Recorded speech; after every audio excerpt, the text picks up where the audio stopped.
So, welcome everyone who's joined us. It's great to see so many people still interested this late into the semester as well. So, this is the second of our sustainability talks, and the goal is to offer you a side of engineering that I think is not as well represented in general faculty or even main engineering club networking events. So this is basically a casual fireside chat where we're basically going to throw questions at each other, trying to talk about what our guest has been involved with, how he's applied engineering in sustainable and humanitarian fields, and the lessons that you can take away from that on both in practicing engineering in that sort of environment, but also in trying to navigate a career in that. So it's my pleasure to introduce Warren Lamur, who's say hi, Warren. Hey guys. So Warren is a civil engineer, and he brings over 8 years of experience in education, development, aid, and medical projects, among others. Having worked in detailed design, project management, and construction, in his current role, he's now developing tools and workflows for his team in the digital engineering space, and it's a space that's actually constantly changing and very very much new and disrupting the field as we know it. Prior to this, Warren had worked on projects across the Pacific in design and project coordination roles. And Warren today will be sharing his experience on working with remote teams and how they navigated the various challenges that come with implementing projects in culturally diverse areas. Warren, thank you so much for coming on. My pleasure. So we'll get started straight away. You mentioned when you approached me, by the way, how we met Warren. He's actually the engineering on country coordinator for the Queensland Committee for Engineers Without Borders, and he's the newly elected coordinator. So that's basically how we met. We met through those meetings, and in that you mentioned working particularly in humanitarian areas such as development, education, aid, and medical projects. Could you talk to us briefly about where you've undertaken these projects? Yeah. So I work with a company which was one of the first, the first Pacific Island engineering company that I guess in a big scale that had offices throughout the Pacific. I was based out of their Brisbane office. We'd worked on projects, as Kishav mentioned, across various sectors. How I sort of the projects that I've worked on. I've worked on projects in the Solomon Islands, in Tonga, Samoa, Fiji, a couple of projects in Papua New Guinea and the Solomon Islands as well. And yeah, as I said, they really varied from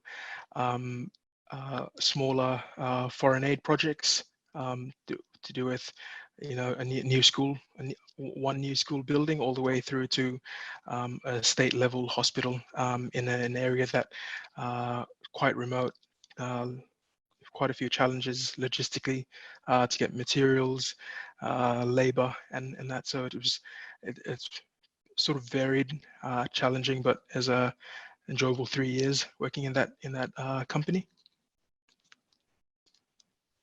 Sweet.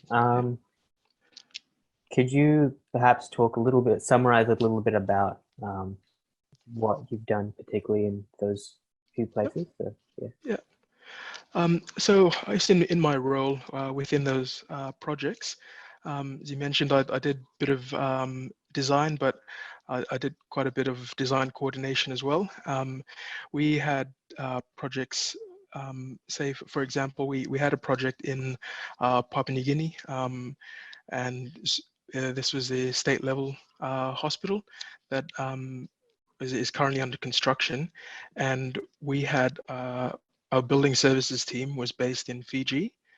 We had a structural team based in our Brisbane office, and we had an architectural team based in Boston. And then we had project managers were based in Brisbane and also in Boston. We had another project manager there. So the team was quite spread out. That's a bit of an understatement, but Yeah. um, so I guess we had challenges with obviously with technology, getting people meetings together that suited time zones. There was challenges with how we shared information, how we collaborated, bringing together, overlaying architectural designs over structural designs. You know, that ongoing collaboration was, it was definitely challenging. And I think one of the things that I got out of that in that project coordination role um, was to have a central location for all your planning that everyone could refer to as and when they needed to. There's also big lesson learned out of that was to have a common data environment. That's a quite a big talking point at the moment in especially in the civil infrastructure space that I work in at the moment. Having teams that are spaced out and not working in the same office. Um, so yeah, I think that was probably, you know, some of the challenges, but also some of the, there's a lot of lessons learned out of those projects. Oh, awesome. So I might sidetrack a little bit. You talk about, you've got teams all over the world basically, Mhm. but essentially you're working to develop in a very remote area. Is that Yep. right? Yeah. Yes. So Yep. how do you, navigate the challenge of understanding the exact requirements of that area, considering that there are, cultural Mhm. norms that you have to sort of penetrate to, get at the core of wants and needs?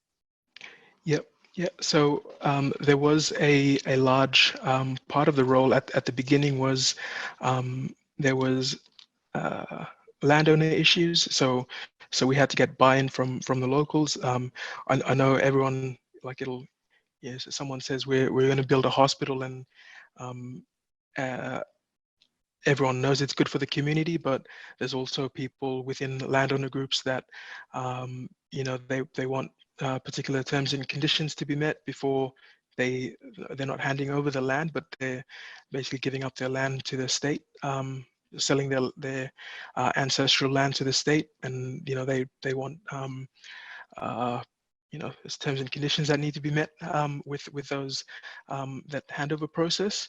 So that was most definitely a large component of that particular project.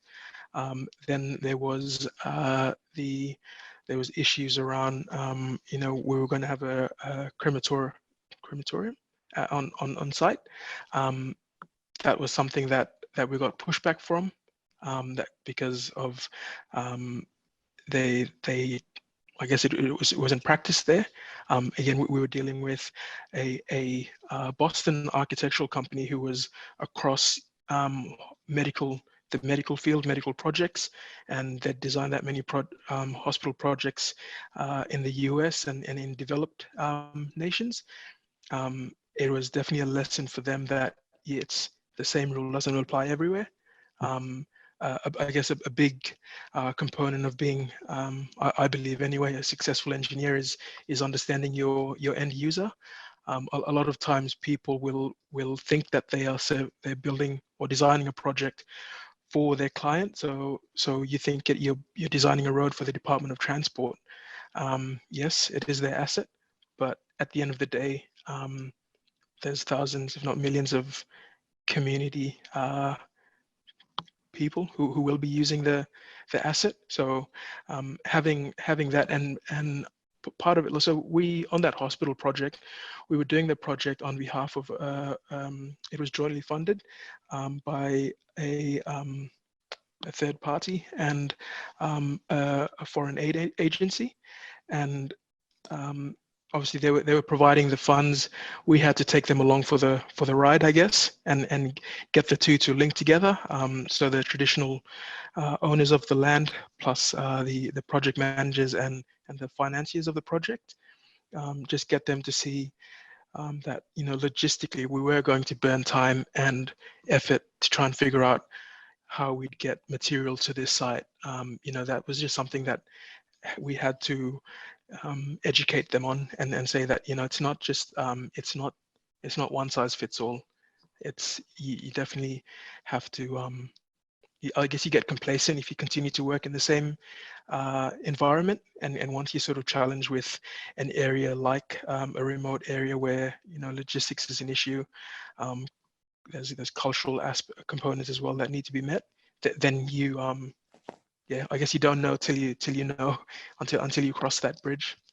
Yeah, okay. That's really interesting. I was wondering how exactly you had to carry out, the educating part of it as well. Like when it came to trying to like explain the practicalities, um, Mhm. how did you go about that? Yeah. So there's a couple of things, and if I could use an example from another project. Hmm. So I'd worked in another project which is also in a remote area, and the client had been set up there for quite a long time, and I was working. So this is prior to me working with um, the other company. So we'd gone there, and it was also an Australian company. And when we arrived there, they put us through 2 days of just cultural training. That was part of the induction process, and that sort of gave us context, gave us sort of an understanding of where the local community, how they saw the project, how they saw the client, what you're supposed to do, what you can do, what you can't do.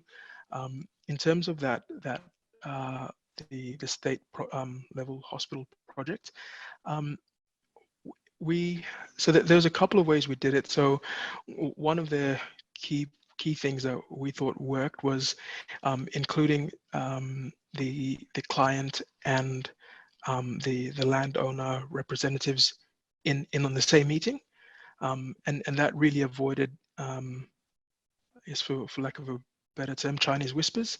So we we weren't relaying on a message, and they weren't getting, I guess, secondhand information.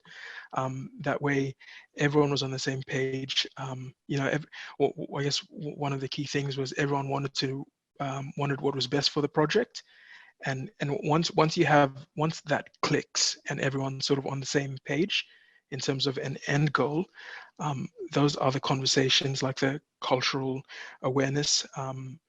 They take, I think, all throughout the process they need to take precedence, but those conversations can be had at a. It's not a confrontation. There's less likely to be a conflict, if there is. So I guess in that particular instance, um, having, just laying everything on the table and saying we can't do this. You can bring a road through here, but you can't bring it through there because there's a burial site there.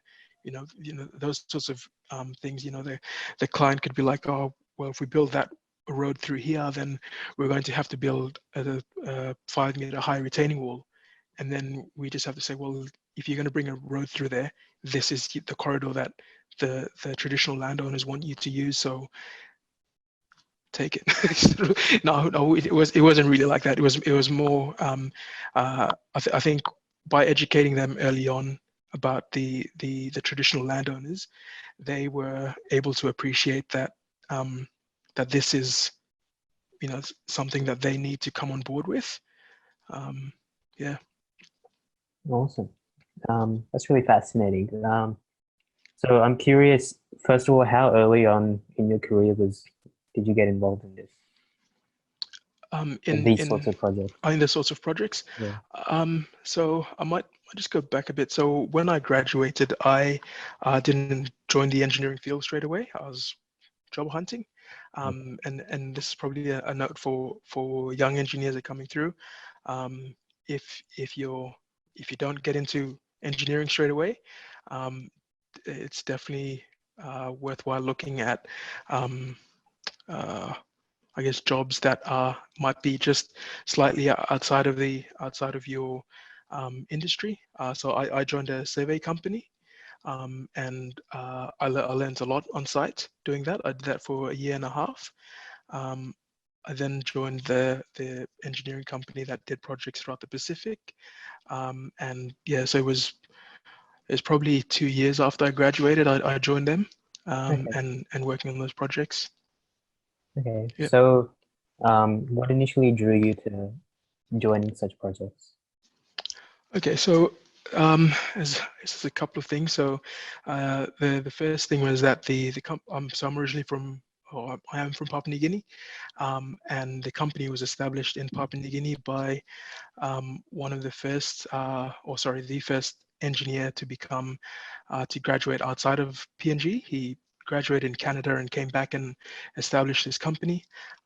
It being a company that's been around since I was a kid growing up in PNG, and it's something, a company that I always sort of aspired to work with, and because I guess from the outside looking in, I already knew the projects that they'd worked on. I'd go back to the village that I was from, and we'd um, would be driving on roads that weren't well maintained. These sorts of things were things that I was exposed to um, every time I went outside of the capital city, basically. So it's definitely been something that I've been drawn to from well beyond. I decided to become an engineer. Um, yeah, I guess I've always wanted to join a profession that could possibly affect people. Okay, awesome. So speaking of, what has been the most gratifying project you've been a part of, would you say? Um, yeah, okay. So sort of a tough question, this one. Uh, they've all definitely had their ups and downs. I think um, I'd have to say so there's a project I worked on last year, was in North Queensland. So that project was a real eye opener for me. That was with the company that I'm with at the moment. Um, that was a large, so it was 14-kilometer road. Um, on that project, I sort of got my first insight into the digital engineering space. And that was quite rewarding because I'd always worked on projects that were confined to, a block of land. It was never a stretch of road.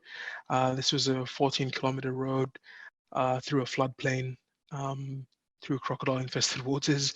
There was we had to design 7 new bridges through there, and to see the whole project come together in the 3D virtual world and be able to fly through it, um, having look at how someone in the future would come back and maintain a bridge, um, set up under it to replace bridge bearings, stop on the side of the road to do maintenance on various ITS equipment. That sort of thing was a real eye opener for me.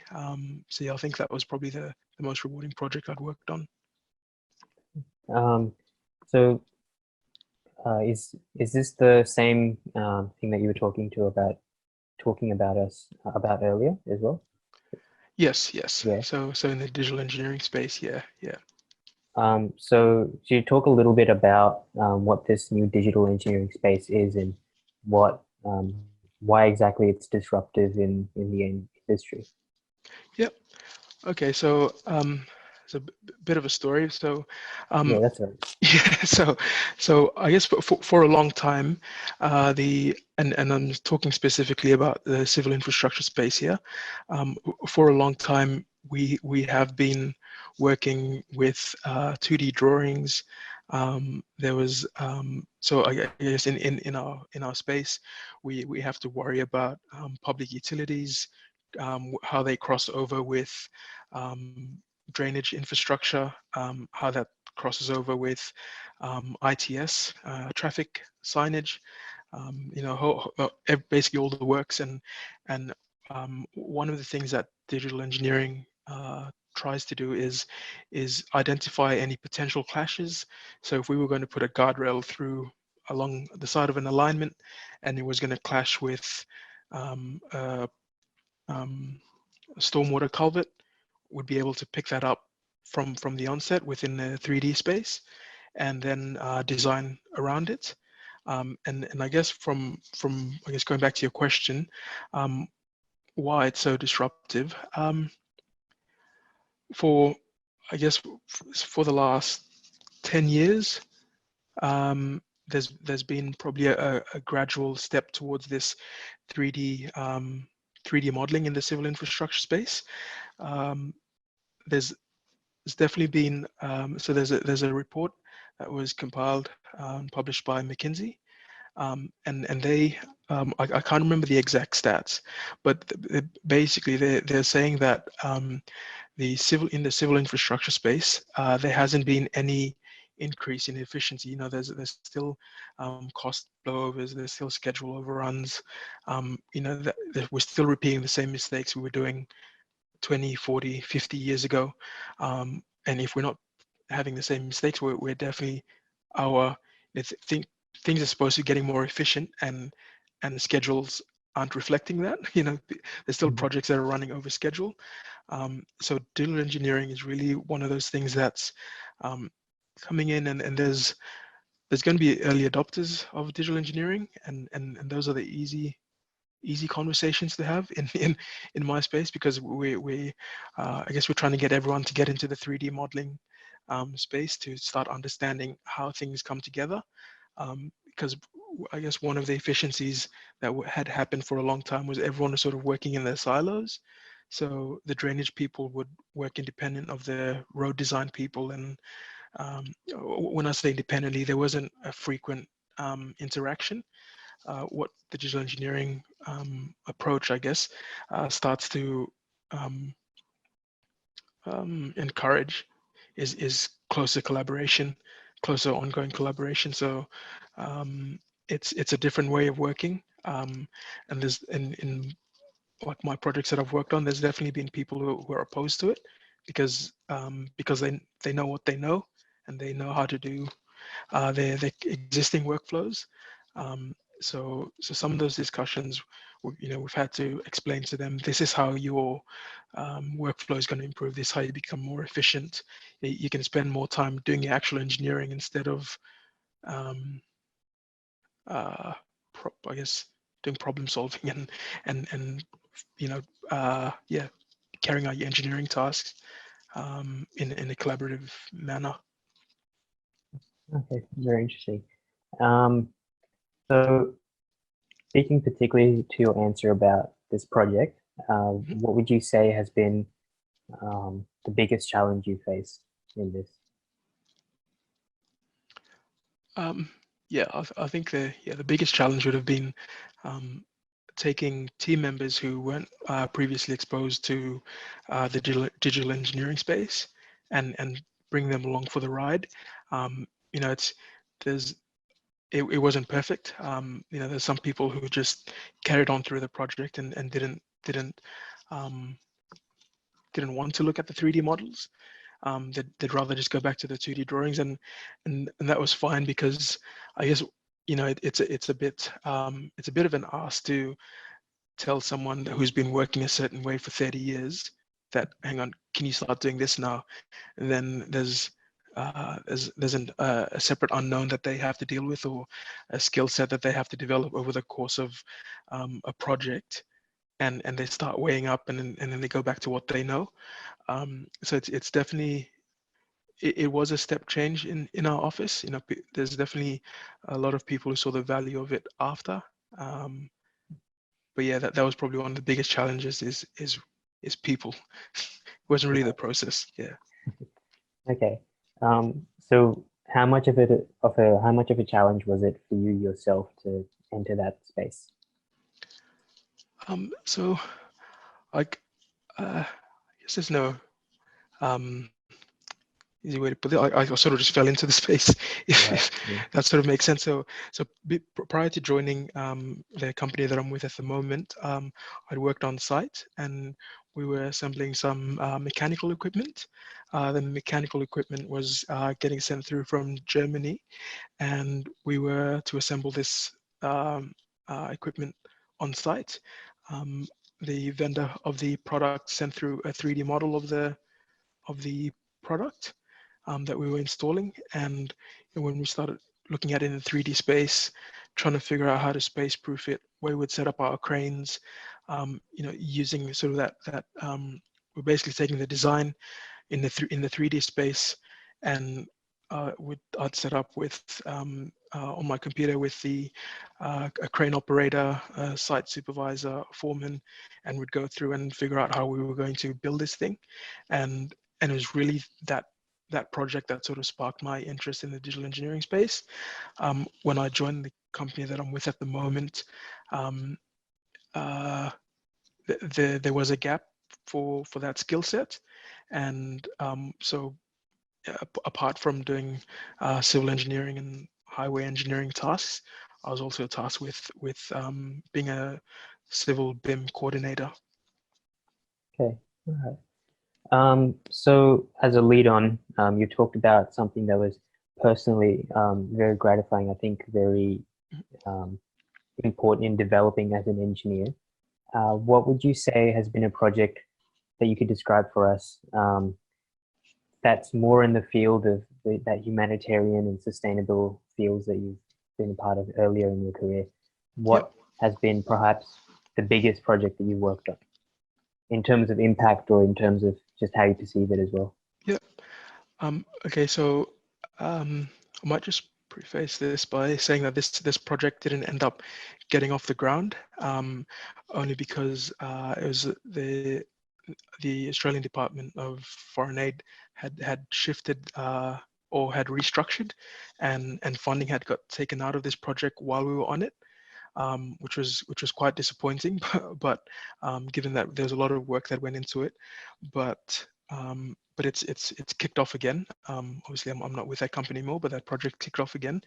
But it was definitely uh, it probably had the biggest impact on from a humanitarian perspective. So I worked on a project on an island called Bougainville in Papua New Guinea. A bit hard to explain, but if you Google that, if you Google Bougainville, it's the the easternmost province of Papua New Guinea. They went through, there's a civil crisis there through the 90s, and as so I better make sure I get this right, but it was quite recently. I can't remember whether it was this year or last year. They end of last year they passed a memorandum to become an independent country, and they are going through the process of establishing that now. They are recognized now as an autonomous state within Papua New Guinea, um, and they after the civil crisis and even now I'd say this is probably still in the rebuilding stage. They are um, there's landing on site in Bougainville. I definitely saw firsthand that there was at least a generation of young people who'd missed out on education, formal education. They'd missed out on any opportunities, and yeah, it was quite confronting, to say the least. They um, there was there's so I guess a bit of history. This was the first time that within Papua New Guinea that our defense force sort of turned on its own people, and it was through a conflict that was an outcome of a mining company and a dispute. But yeah, there's lots there's lots to look up on that online. But I guess where we sort of came in was through that rebuilding stage. This was through 2014, I believe. Um, so we arrived on site. There was we had to do some scouting for new school classrooms. So we traveled through 20 schools. We arrived on site. We we saw firsthand classrooms that had been, uh, I guess, demolished, destroyed because of gunfire from helicopters, from guns, and yeah, it was quite confronting. We met with people who'd lived through it, who'd fought in it. Um, when we arrived there, they could obviously tell, even though we're from Papua New Guinea as well, they could tell we went from there. So we definitely got a lot of questions when we arrived from the local people. They asked, twice we got confronted and just asked, what are you doing here? why are you here, who are you with, what organization. And it was almost immediate when we told them that we were there for a new school project. It was almost a split second, and there, I guess it became it, the conversation became a lot softer Okay, yeah. after that. Um, and as I said, it was we spent, so there was nights where we camped out on the school grounds, um, just because it was safer to do that. And yeah, the people within Bougainville, when they knew we were there and why we were there, there's a lot of times, they'd bring fruits and food, and they were quite hospitable to us. So it was, again, as I say, it was disappointing that I wasn't able to see that project through. But it was definitely one of the most rewarding things. Like, most of the work we did there was ended up getting used. We ended up working on other projects in Bougainville for road upgrades. But yeah, that school project was probably still is highlight from a humanitarian perspective. Hmm, okay. I'm curious, you talk about, like you entering into a community Mhm. and you're obviously, even if there is likeness, you're viewed with a certain suspicion because you're not particularly from that area. Mhm. How often have you had to overcome that sort of suspicion in different communities? Not just Um, PNG, but you talk about Tonga and other islander yeah, countries. yep. So I guess in the other countries, that confrontation probably um, uh, wasn't that apparent. I think one of, and I'll go back to my example about the hospital. One of the key things was, being a developing nation, and in our field that we work in, we're probably seen as coming in to assist with projects, and having that common goal really, I guess, deflates any chance of there being confrontation and conflict. Um, yeah, I'd struggle to find an example where we sort of had confrontation, because from the get go, most of our people that we worked with, whether it was the client or the community groups, everyone was sort of on board from the get go because of that common understanding and that common goal that we were working towards. Okay, all right. That's good to know. Yeah. Um, so talking a little bit more about where you come from, you mentioned you're coming from PNG, and then you've joined up.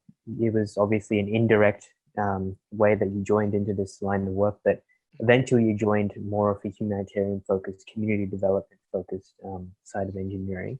Mhm. Um, would you say that's a less popular or less accessible thing from considering where you come from, or would you say that most people who go into engineering, that's kind of what they're motivated by? Um, Sorry, a bit of clarity. Are you talking about engineers from Papua New Guinea? Is that something they aspire to, or is it? Yeah, yeah. Yep. Um, I'd say it depends on the individual. There's different drivers for why people take up different fields within engineering. I'd say for PNG, there is a young, growing community of engineers there that probably want what's best for the country, and whether they end up working in the resource sector or in the building space. They, I think there's with a couple of things that are happening in PNG at the moment, there is that focus towards doing what's best for country, um, and because uh, probably lack of a better term, everyone's sort of fed up of of the system and how it's sort of operated.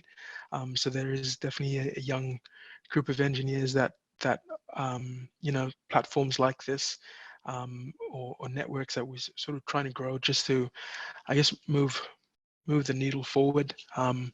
We I guess we all understand and respect that the world is getting smaller, and we sort of want to develop what's best for the nation. Um, and and there's a large majority of Papua New Guineans who probably not as fortunate as myself, or people within my network who um, unfortunately are vulnerable and um, possibly are relying on services that may not come to them. Um, yeah, so it's definitely something if you grow up in PNG, you grow up knowing. And if you go into the engineering field, I'd say there's a high percentage of Papua New Guinea engineers who sort of want to help their community. Um, and one of the things is the how they do that. Yeah. Okay. So what barriers would you say you've faced, career-wise or changing careers as well, perhaps? Um, Mhm. and how would you say you've overcome them? Barriers. I raised an example before about when I sort of needed to start start working after graduating. So that was definitely there's a barrier there.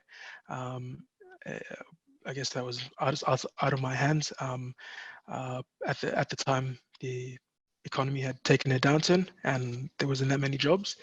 I probably knew at the time that I needed to find something that was still related to the uh, civil infrastructure, civil sort of projects. That's why I joined the survey company.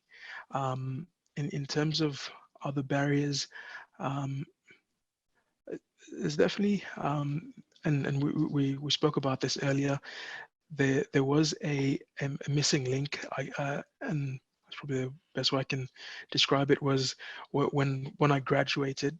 Um, I probably didn't realize how much software I didn't learn at uni. So that was definitely having to upskill on the job was definitely a challenge. I was fortunate enough to learn some handy bits of software while I was at uni, and coming into a workforce that with some people that hadn't used particular software packages, I was able to take on a bit of a leadership role there. But it was definitely I can see that being a barrier for I guess for young engineers coming through now.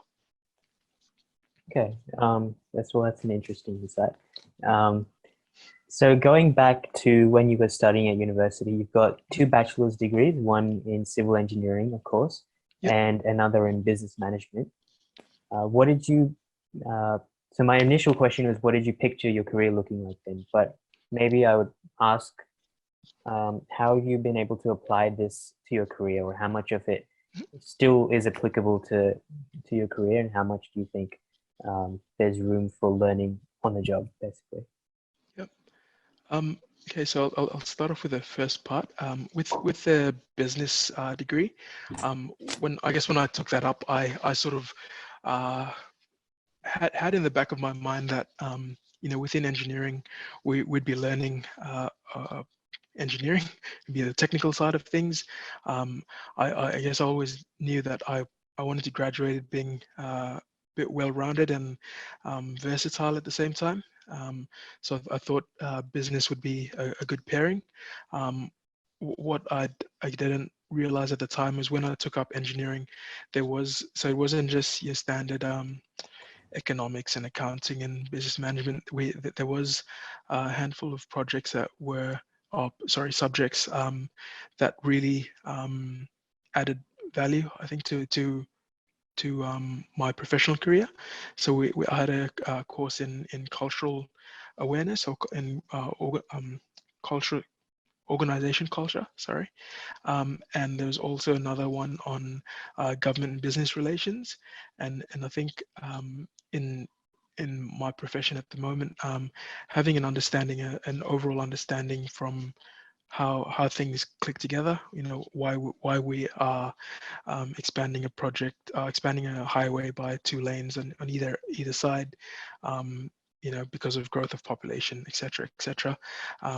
Having that understanding that came about because of engineering, because of my business degree, understanding how to work properly in a team, and communication skills. So it's definitely yeah, it.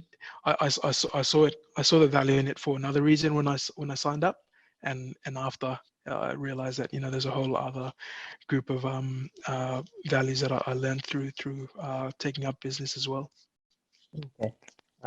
So just to clarify, so what was your initial picture of or idea of why you wanted to study business management on top of an engineering degree? I guess for my own career pathway, I talked to mentors at the time, and I did want to transition from the design technical space into more of a managerial space. Um, that's yet to happen, um, but it's definitely I'd say it's definitely added value to me as an engineer and as a professional. Um, Again, having to have uh, uh, be able to go to networking events on behalf of the companies that I've been with, to have conversations that were a bit more well-rounded and weren't really focused on the technical. And this probably goes to my previous point about um, the civil infrastructure space. Our end user is always the community. Um, so yeah. Oh, okay, interesting. Um, so, given that you had two different perspectives on, where you could go and where you wanted to go, um, what advice would you give to students who are about to graduate? Right. So A it's a tough tough one. question. It's a tough one. So in in my workplace at the moment, and you'll find in probably most of the workplaces you'll end up working in, um, people and managers and that really talk about three pillars or that form a framework, and they are people, process, and technology. So these things combine give a harmonious workplace, and yeah, everyone works together really well. I think for me the most important thing is the people component. You will work in projects where it's there will be high pressure times. There will be weeks where you're sort of pushing yourself, and you might be pushing your teammates as well. But if you understand that your people and you are dealing with people, and everyone's got their limits. If uh, I guess it's not to lose sight of the human aspect of it. If it's to have conversation that's not always focused on work. Why isn't this getting done? Why is that not getting done? Um, because it's exhausting coming to work and having those conversations. Mhm. I think if anything, I guess, long and short of it, don't lose sight of the fact that you are working with other people, and you need to understand your personality, their personality, and understand that you're all wearing the same jersey, you're all on the same team, so you need to work together. And I'd go even far as to say that that extends beyond your own teams, beyond your own company. I think um, the industries that you'd go into, um, every industry needs to come together to move the needle forward, to progress our industry, to get things more efficient, and yeah, if like, don't lose sight of the human face of your workplace, because we work on projects and you will be under pressure. So yeah, that'd probably be the key thing. Okay. I think that's the first time I've like, heard from an engineer talking about the importance of humans. Or that might just be because I'm in software engineering. Um, Yeah, yeah. but what advice would you give to, say, someone who's just starting out in engineering and might not actually have a clue about, what major to choose or where exactly their degree fits into the world? What advice, if any, might you give to someone like that? Yep. Um, so this is probably a lesson that I wish someone told me while I was still at high school or even at uni. But um, um, one of the key things would be to keep a diary, keep track of how well you're progressing with tasks with at uni, and it'll serve you so much once you go into the professional world, because I guess you need to be able to understand what your tasks are, which ones you can start, which ones you can't start, um, and that's really been a key thing that um, we probably miss sometimes in engineering is task management, because we are I use an example on roads. We're taught about what your horizontal curves need to be, what your vertical curves need to be in order to have line of sight to an intersection, that sort of thing. But if you take a step back from that, uh, and this is a concept that sort of have in my head at the moment, but in the civil infrastructure space, where we're talking about, or we're in the industry, in infrastructure market. I now working in the digital engineering space. I'm thinking we're working in the we're a product and service market. We're trying to produce a drawing or a 3D model for a final user, and we need to step out that process and understand what tasks we need to be doing on an ongoing basis. So yeah, that'd probably be, yeah, get organized, use a diary. All right. So this will be my last question coming from me. Yeah. And then I encourage everyone else, if you've got questions, to raise your hand, and then we'll pick on you and you can ask your questions directly to Warren. Yep. So you described yourself on your LinkedIn profile as a Mhm. digital engineering advocate. So what does that mean? And obviously you talk a lot about digital engineering, but how are you exactly an advocate for it Yep. in your workplace? Yeah. Okay. So one of the traditional arguments for using BIM is for clash detection. When you talk about stormwater clashing with ITS or bridges or whatever, um, what I want to do as a digital engineering advocate is bring that 3D model and use it in more ways than just within the design house. I'd like to be able to communicate the 3D model to our clients more, to educate not just my workmates. We very often work on joint ventures. I take as much opportunity as I can to teach people, from our competitors, just at least give them an insight into the digital engineering space, because um, it's one of those things that it's a train, and if you don't get on, you miss it, and you need to understand that it is going to become part of our everyday working environment.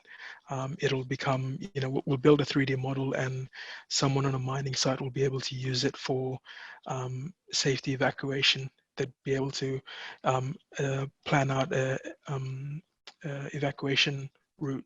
There's so many applications to digital engineering, and building 3D virtual models. Yeah, it's it's the future. It's the future.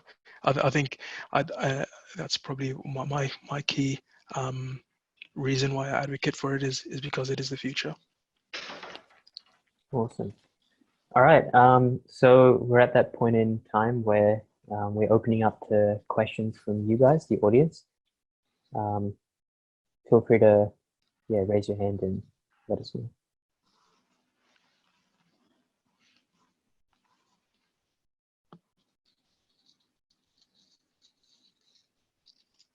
All right. So we do have about 10 more minutes on the clock. So if you have any questions, okay. Any clarifications, anything.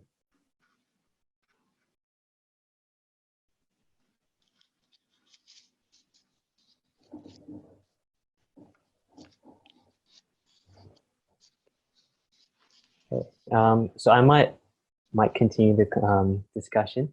So you're talking about, coming into this digital engineering space.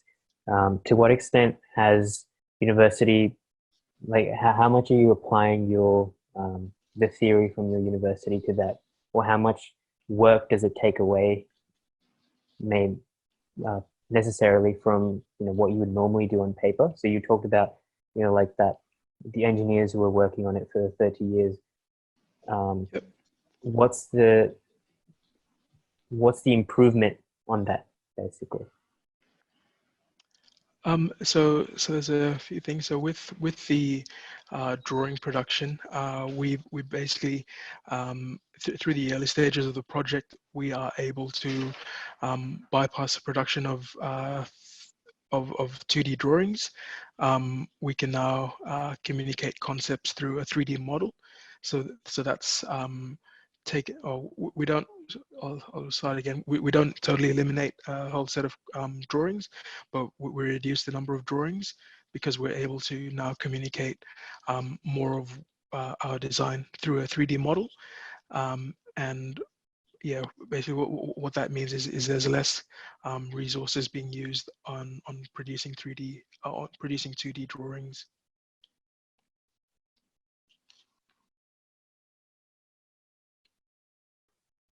Sorry, I was on mute. I'm not sure if this came up during our actual call, but you also talked about when you were talking about your most recent project, Yep.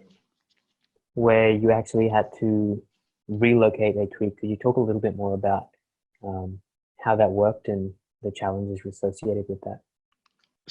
Sorry, I just missed that. Was it relocate a? You had to relocate a creek, was that right?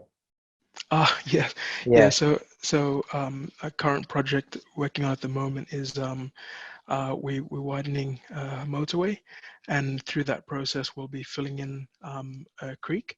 So we've been tasked to realign that creek.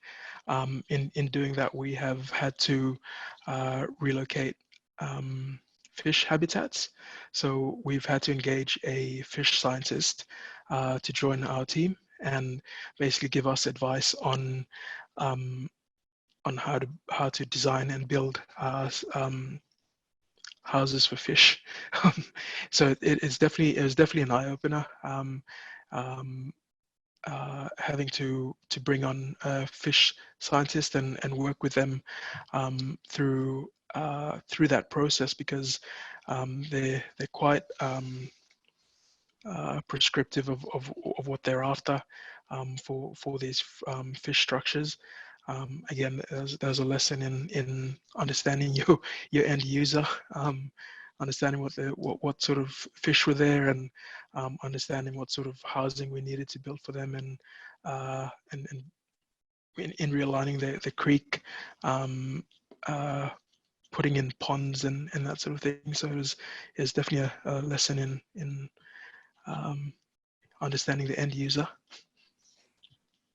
Um, so what does it actually mean? Like, you're building houses for fish. What type of Yep. is it just ponds, or like is it just bodies of water, or what Uh, sort of things you have to consider? yeah. So we've had to design timber frames and surround them with varying sizes of rocks. The timber has to be marine grade timber. So I believe the term is a lunker.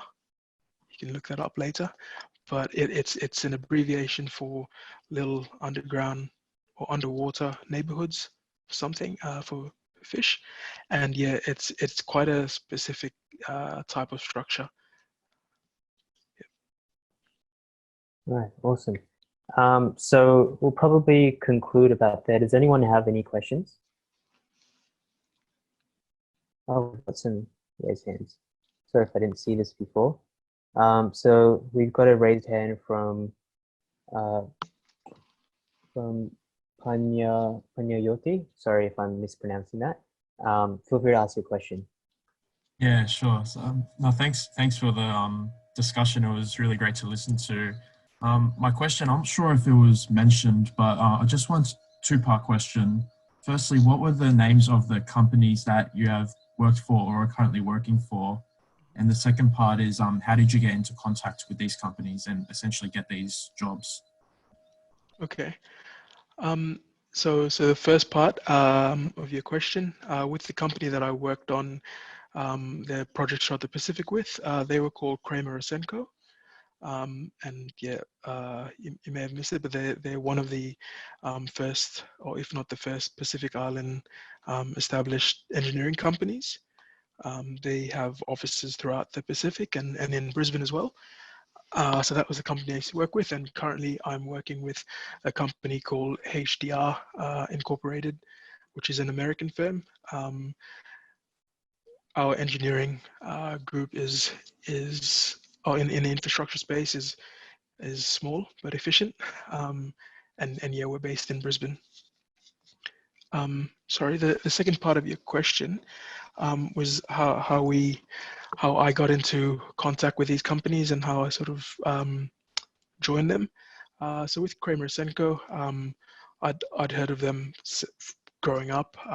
You know, they were quite a well-known engineering house within PNG, where I grew up, and I'd gone to meet one of their guys through a networking event, and yeah, I knew about the company, and the opportunity came up later on for a graduate engineer role, and it was that was I guess a case of who you know. Was how I got through there to that company, and yeah, that was so that was that. And then with HDR, the opportunity came up for a graduate role as well, and I applied to them. Yeah, that wasn't through any networking or any other efforts. That was a straight application process. All right, thank you for that. We also had a raised hand from Shri, Jana Shri. Hi, Warren, I just wanted to ask if you have any resources or tips on learning on where we can go to learn more about digital engineering. Yep. Okay. So first of all, there is a group that has TED Talk-like presentations every second month. I believe they are coming up this month. They're called BrisBIM, and that's one word. So BRISBIM. Very fascinating. Some of the stuff that gets presented there. We had a presentation from someone from the Queensland Museum, and how they're using a 3D model to manage their asset. It's quite fascinating that they're using BIM in the asset management space like that. That'd be one. The other one would be through your various vendors. So they are providing quite a few webinars at this time during these times of lockdowns and that. So one of them would be Autodesk. That's AUTODESK. They are another organization that they're quite a popular. I'm sure once you get into the working environment that you'll come across Autodesk and their products. There's quite a few webinars that they are posting on their social media.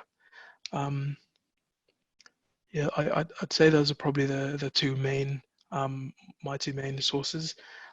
If you've got access to LinkedIn Learning, there's a lot of resources there as well on BIM and how to implement BIM on projects. And this is in the civil space, but also in other engineering industries as well. Right, thank you for that question.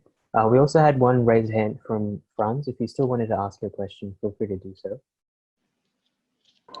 Yeah, Warren, Franz here. I'm just trying to ask about your involvement in the Engineers Without Borders and what your personal aspirations are for Papua New Guinea as such. Yep. Okay, so in my current role, I've taken up the role of being an engineer in country. So what that role entails is assisting the national level EWB group with implementing engineering projects on country in remote Aboriginal and Torres Strait Island communities. There is a separate role for I guess areas outside of Australia. That's through our mobilization role, which is quite a new role, I believe. In terms of aspirations for Papua New Guinea, and you know, that there are definitely opportunities there for that EWB could explore throughout the Pacific. There are projects that, and I guess as I slowly start, you know, get my feet on the table and start understanding EWB and how the organization works, you know, I think having my connections throughout the Pacific, it would be silly not to try and explore some of those opportunities, because you know they are vulnerable communities. There's communities that are lacking in infrastructure that I know EWB can contribute to. All right. Thank you so much, everyone, for your questions. I think what we'll do is we'll finish up here. We are 1 minute past 5. So thank you so much, Warren, for giving the time that you have given out of work and out of your busy schedule to be with us here. No, thanks for the invite. It's definitely been a pleasure to have this conversation, and I'll be sure to sit in on the future ones as well.